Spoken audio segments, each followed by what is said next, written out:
ก็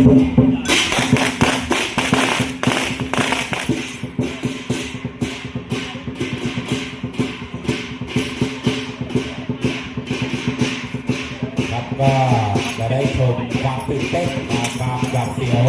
ของการต่อสู้ระหว่างพี่คู่กับหอกแล้วก็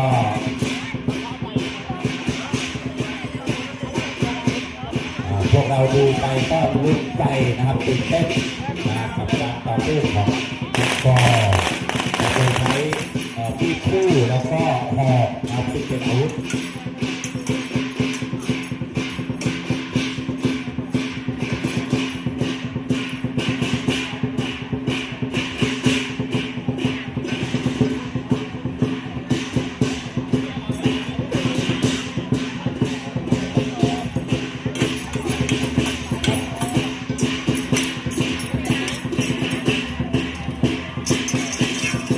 การต่อสู้